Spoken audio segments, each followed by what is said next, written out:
नमस्कार मित्रांनो, आपल्या यूट्यूब चॅनल अक्षय गोट फार्मिंगमध्ये तुमचं सगळ्यांचं स्वागत आहे. तर मित्रांनो, आज सविस्तरपणे माहिती आपण राजूभाऊकडनं सगळी माहिती त्यांच्या 1 ते 20 शेळ्यापर्यंत होस तर झालेली सगळी माहिती, त्यांच्या आलेल्या अडचणी त्यांच्या शेळीपालनात ती सविस्तरपणे या व्हिडिओमध्ये बघणार आहे. तर तुम्ही लास्टपर्यंत व्हिडिओ बघा. त्यांच्या अनुभवानुसार तुम्हाला सुद्धा त्यातनं काय तर गोष्टी त्यांना आपण बाबा कसं चालू केलं त्याने. तर राजू भाऊ, तर तुम्ही शेळीपालन चालू करताना कसं काय केलं आणि कसं या शेळीपालनात वळाला ते तुम्ही सविस्तरपणे आमच्या मित्रांना तुम्ही माहिती सांगा. नमस्कार. मी राजू भगत, राहणार हातीद, तालुका सांगोला, जिल्हा सोलापूर. आपण एक अर्धलीन शेळी घेतली पहिल्या स्टार्टला. म्हणजे ती शेळी इथं 4 महिन्याची गाभण होती. मग ती अर्धलीन घेतल्यानंतर त्या मावशी त्यांचं म्हणजे ते परत त्यांच्या गावी निघून गेल्या. तिने गेल्यानंतर ती शेळी जी आहे ती आपण त्यांच्याकडून विकत घेतली. 7,000 रुपयाला विकत घेतली. मग आपल्यानंतर ती आपल्या तर शेळी ती वेली, तर तिला 2 पाठरं आणि 1 बोकड झालं. पहिले त्याला 2 पाठरं आणि 1 बोकाड एक झालं. बोकड झालं. हा. बरं. मग ते परत काय केलं, ते शेळी आणि 2 पाठरं आणि ती बोकड आहे तसं ठेवलं. आणि परत आपल्या सासरवाडीतनं 1 पाठरू दिलं आणि मामाने 1 पाठरू दिलं. म्हणजे असं पाहुण्यातनं तुम्ही पाठरं आणली बाबा. पाठरं आणले. मग असंच फक्त 7,000 वरती जवळजवळ 20 ते 22 शेळ्या आपल्या झाल्या होत्या. मग झाल्यानंतर आपण काय करायचं, एक छोटासा 10 बाय 15चा गोठा होता. त्यातच म्हणजे बाहेरून फिरवून आणायचं आपण आणि एनी टाइम आतमध्येच घालायचं. असं अर्धबंदिस्त वगैरे काही नव्हतं. तर 20 शेळ्या व्हायला तुम्हाला किती कालावधी लागला तेवढा? एक 3 ते 4 वर्षाचा कालावधीत विषय आपल्या झालते. 3-4 वर्ष तुम्ही कालावधी टाइम तेवढा काढला बाबा, की तुम्ही त्यासाठी तेवढा ताम दिला त्याला. 3 वर्ष 4 वर्ष बाबा दिली ती 20 शेळ्या, तेव्हा तुमची झाली घरची तयार. हो, घरचे तयार झाले शेळ्या. तर त्या 20 शेळ्या तयार होताना तुम्हाला काय अडचणी आल्या का बाबा? होय बाबा, खऱ्या शेरडा आजारी पडायचे किंवा तापावर जायचे, अशा काय अडचणी तुमच्या ह्याच्यात? अडचणी त्यावेळेस काय आल्या नाही त्या. आणि आपण कसं म्हणजे पार्ट टाइम म्हणूनच करत होतो. मग पार्ट टाइम म्हणून करत असताना मला समजले की आता ह्या शेळीतनं शेळीपालनमध्ये उत्पन्न बऱ्यापैकी मिळतंय. तर आपण मग मी काय केलं, याच्यामध्ये बँकेमध्ये कर्ज मागणीचा अर्ज केला. तर कुठल्या बँकेमध्ये केला? तर बँक ऑफ इंडियामध्ये आपण केला. म्हणजे आपल्या गावच्याच बँकेमध्ये तुम्ही तर ती कर्ज मागणीचा अर्ज केला. हो. बरोबर. मग अर्ज केल्यानंतर मग मी ते प्रशिक्षण आपल्याला एक शेळीपालन सर्टिफिकेट पाहिजे म्हणून बँकेतनं सांगितलं. मग एक 3 दिवसाचं प्रशिक्षण होतं, शेळीपालन प्रशिक्षण. मग मी तिथे घेत असताना तिथे एक पंढरपूरचे डॉक्टर आले होते. बरं. मग त्या डॉक्टरने एक आम्हाला एक दोनच शब्दामध्ये आम्हाला सांगितलं की शेळीपालन हे कितपत फायदेशीर आहे. मग त्यात सांगितलं होतं की डुक्कर पालन जर केलं तर त्याच्यापासून आजार होतो, तो कोणता स्वाईन फ्लू असा काहीतरी आजार होतोय. बरं. डुक्कर पालनानं स्वाईन फ्लू होतोय. बरोबर आहे. आणि परत कुक्कुट पालन जर केलं तर कुक्कुट पालन मधून बर्ड फ्लू असा काहीतरी आजार होते. बरोबर आहे. कुक्कुट पालनात सगळं तो आजार होतोय. आणि एकमेव शेळी पालन असं आहे की त्याच्यापासून कोणता आजार आजपर्यंत झालेला नाही. म्हणजे माणसाला ती काय हानिकारक नाही. बरोबर आहे. मग तिथून मी काय केलं, बऱ्यापैकी आपण शेळीपालन आता करायचं असं ठरवलं. मग ठरवल्यानंतर आणि ते डॉक्टर साहेबांनी असं सांगितलं की आपल्या शेतामध्ये पिकणारा असा एकही माल नाही की 400 रुपये 700 रुपये किलोनं जाणारा. बरोबर आहे. 500-600 रुपये किलोनं जाणारा असं एकही माल नाही की आपल्या शेळीचं जे पिल्लू आहे, आपण ज्यावेळेस बाजारभाव करतो त्याचा, त्यावेळेस ते कमीत कमी 400 ते 500 रुपये किलोनं जातो. बरोबर आहे, जातोय. होय. पण त्यासाठी थोडीशी झटझंब आहे आणि एकाच व्यक्तीने त्याच्यावरती लक्ष द्यायला लागते. बरोबर आहे. एका व्यक्तीला असं म्हणजे 2-4 कामं असून शेती म्हणा किंवा इकडचं देणं घेणं किंवा इतर डाळिंबाची बाग किंवा असं काय ती करून चालणार नाही. फक्त 1 to 1 शेळी टू शेळी.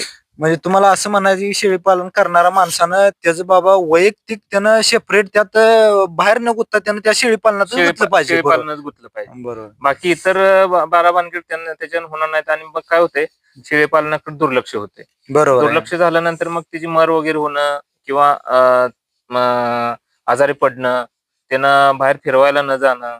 आणि ह्यांना कसं आहे, 2 टाइम खाद्य टाकावं लागतंय. एक टाइम जर खाद्य टाकलं आणि दुसऱ्या टायमाला जर तुम्ही बाहेरून फिरवून आणलं तरी पुरेसं आहे. परंतु एका टायमाला त्यांना बाहेर फिरवायला न्यावंच लागतं. म्हणजे दोन्ही टायमापैकी एक टाइम त्यांना शरीरासाठी बाहेर फिरण्यासाठी द्यावं लागतं. द्यावं लागतं. हो. बरोबर आहे. हा. मग परत मग आम्ही काय केलं की 24 तास आपलं आतमध्ये ठेवायचं हा. आणि 2-3 टाइम आपलं त्यांना खाद्य वगैरे हा. टाकायचं. पण त्यातनं कसं व्हायला लागलं, त्यांची बऱ्यापैकी मनाची वाढ होईना. बंदिस्त शेळी पालनामुळे हा, बरोबर आहे. अर्धबंदिस्त शेळी पालन त्याची मनाची काय वाढ होईना. कोकरांची पिलांची पण मनाची काय वाढ होईना. मग त्यात मी थोडासा बदल करावा म्हटलं, म्हणून एक आपल्या असे बिट्टल जातीच्या शेळ्या आणून त्यात अर्धबंदिस्त आपलं 24 तास न कधी सोडायचं असं ठरवलं होतं. बरं. मग त्यात परत कशा अडचणी येत गेली की बाहेर आपल्याला आता ह्याच्यावरती देणं पाणी किंवा बाकी प्रगती काय करायचं म्हटलं तर होईना. मग दुसरं आपल्या शेतीच्या माध्यमातून थोडस लक्ष द्यायचं म्हणलं, डाळिंबाच्या बागाकडे थोडस लक्ष द्यायचं झालं तर शेळ्याकडे दुर्लक्ष व्हायला लागलं. बरोबर आहे की म्हणजे पैशाची अडचण तुम्हाला जाणवा लागली की पैशाची अडचण जाणवा लागली. बरं. मग ह्याच कसं आहे, मी पहिल्या स्टार्टला शेळीपालन प्रशिक्षण घेतलं त्यावेळेस मला असं समजून आलं की एक शेळी जी आहे ती आपण बऱ्यापैकी जर सांभाळली तर एका शेळीच्या पाठीमागून वर्षाला ते 2 येते भेटतील. 15 महिन्यात 2 येते मिळते ती. बरोबर आहे. आणि 15 महिन्यात जर 2 येतं झाले तर आपण 3च पिल्ले जर धरली समजा, बरोबर आहे. एक पिल्लो सरासरी 5,000 रुपये जर गेलं तर 15 महिन्याचे 15,000 रुपये झाले. महिन्याला 1,000 रुपये एका शेळीच्या माध्यमातून भेटत असं मला समजून आलं. बरोबर आहे. परंतु त्याच्याकडे थोडं दुर्लक्ष होत गेलं आणि दुर्लक्ष होत गेल्यानंतर ती शेळी जी आहे भली मोठी शेळी, शेळ्या आता ही काही लहान शेळ्या नाही त्या. बरोबर आहे. हा, ही शेळी जी आहे ती आता मस्त मोठी लाट आहे. परंतु ह्या शेळीत एकच पिल्लू द्यायला लागली. मोठी शेळी एकच पिल्लू द्यायला लागली, कारण का तुमचं ध्यान कमी झाल्यामुळं का दुसऱ्या काय अडचणीमुळे? नाही, काय तिचं हे समजलं नाही. मग मी असं बरोबर ह्या शेळ्यांना एकच पिल्लू द्यायला लागल्या आणि त्यांचं गाभण काळ पण म्हणजे असं वाढत चाललं. तर लवकर लागू राही नाही ते. लवकर लागू राहण्यात आणि मोठ्या लाट शेळ्या एकच पिल्लू द्यायला लागल्या. बरं, तुम्हाला ह्या अडचणी जाणवा लागल्या परत? अडचणी जाणवा लागल्या. म्हणजे पहिले तुमचे शेळी बिटलच होत्या का देशी शेळ्या नाही, होत्या? देशी शेळ्या, गावठी शेळ्या होत्या पहिल्या. आणि पहिल्या. परत तुम्ही जे केलं त्या मी बिटल क्रॉस केलं. बिटल मध्ये क्रॉस मध्ये परत वळाला तुम्ही? बिटल क्रॉस मध्ये परत वळा. बरं. मग मी अशा जाणकारी व्यक्तींना परत विचारलं की हे असं कशामुळे प्रॉब्लेम होतोय. तर त्यांनी सांगितलं की बियाणं जे आहे ते तुम्ही वेळेवर बदला. मग मी काय केलं, एक ते 2 सीझनच घ्यायचं आणि बोकड पण चेंज करायचं. बरोबर आहे. तरी पण हाच प्रॉब्लेम यायला लागला. मग ह्या प्रॉब्लेम मध्ये सरासरी मी थोडस बाहेर निघायला लागलो. परंतु दुसरा एक प्रॉब्लेम यायला लागला की जी बारीक पिल्ल जी आहे ती बिटलची, ती जन्मतानाच कमजोर जन्माला लागली. बरोबर आहे. आणि कमजोर जन्माला लागली आणि त्यांना मस्त, मी आता डॉक्टरांचा सल्ला घेतला तर ती डॉक्टर सांगायचे की बारीक पिल्लांना आपण काय करता येत नाही.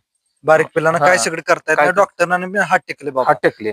मग त्यातनं पण मी काय करायची, ORS पावडर वगैरे आणून हे करायचं, शेळ्यांना पण खाद्य चारायचं, त्यांचं दूध मला काढावं लागायचं. पण दूध त्यांना पुरेसं व्हायचं.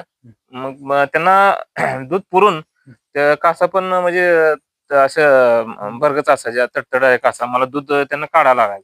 पण ती कोकरच कमकुवत जन्माला लागली. मग तुमच्याकडनं होता होईल तेवढं तुम्ही प्रयत्न करत होता शेळी पालनात की बाबा नीट व्हावं म्हणून? बरोबर आहे. मग त्यातनं काय करावं काय नाही, मग डॉक्टरांचा पण सल्ला घ्यायला लागलो. डॉक्टर पण सांगायचे की एक हवळच आहे.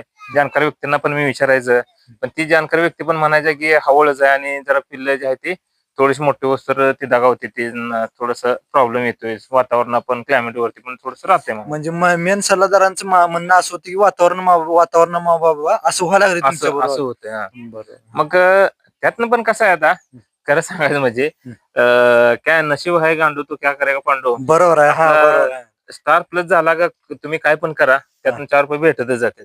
एक वेळा स्टार आपला मायनस राहिला का कुठं ना कुठं आपला हानी पोचतच राहते. बरोबर आहे. मी खूप प्रयत्न केले शेळीपालन वाढवायचं हे, पण ते 20 ते 22 वर काय मी मला शेळ्यांना बाहेर फिरवायला न्यावं लागतं. कारण त्याची एक म्हण आहे, बाहेरचा वारा आणि घरातला भारा. घरी तुम्ही किती जरी टाकलं तर त्यांचा व्यायाम होत नाही. बाहेर काटाकुटा खाऊन अनेक प्रकारच्या वनस्पती खाऊन त्यांना हिंडून फिरवून त्यांचं आल्या का लय थोडं पाणी पितात.